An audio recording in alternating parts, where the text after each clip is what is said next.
The night was loud with the sound of laughter, clinking bottles, and the low growl of engines outside the Iron Roar biker bar. It was a place most people avoided after dark, a place where leather jackets and tattoos weren't for fashion but for survival. Yet, amid that chaos, the door burst open with a sound that silenced the room.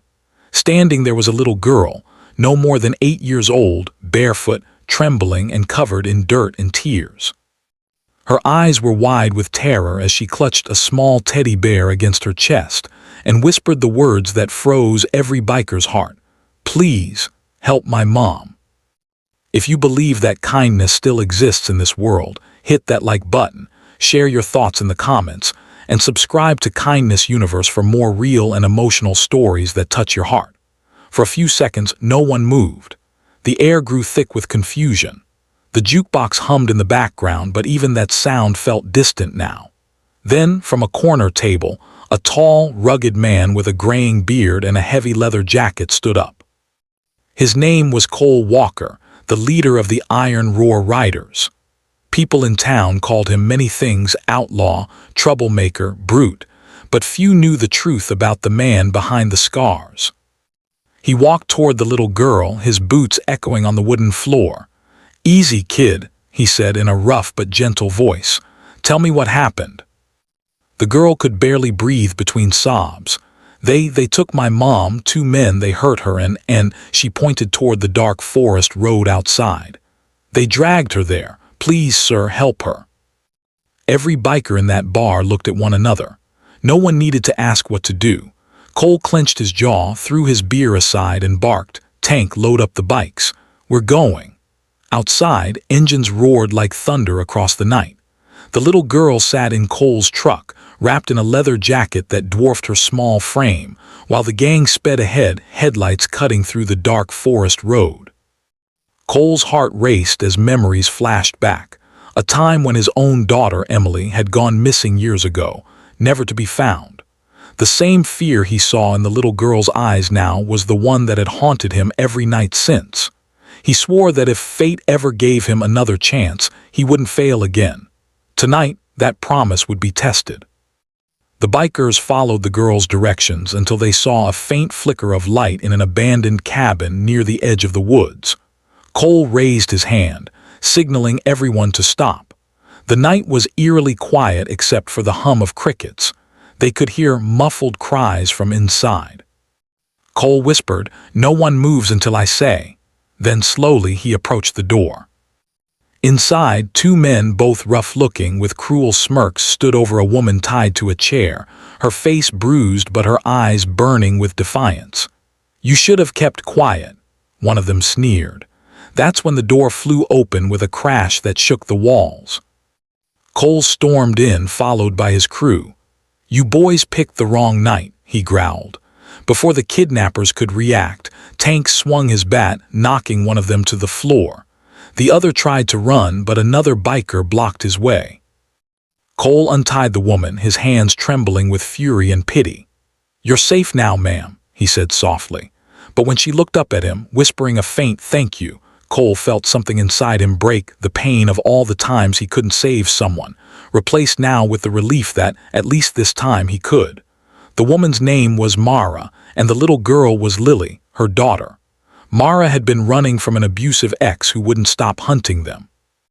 That night when he found them again, she thought it was the end, until Lily escaped through a window and ran barefoot through the woods, searching for help.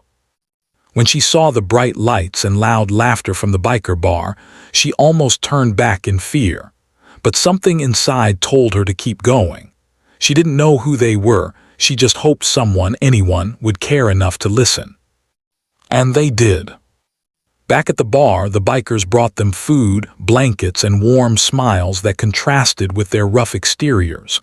Cole sat beside Lily, who was now eating fries with trembling hands. "You were brave tonight, kid," he said with a half-smile. "You saved your mom's life." She looked up at him and whispered, "You did too."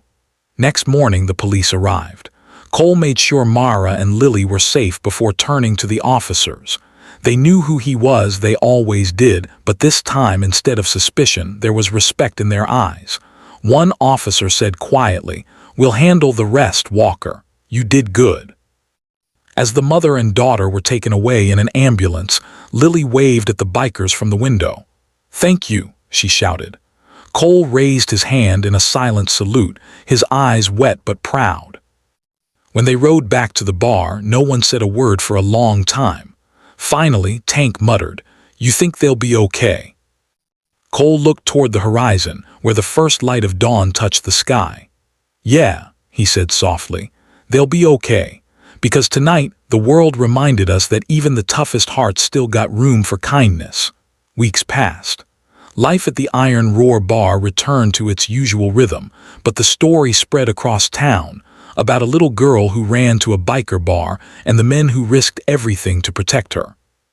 Strangers started stopping by, some just to shake Cole's hand, others to thank him for proving that heroes come in unexpected forms.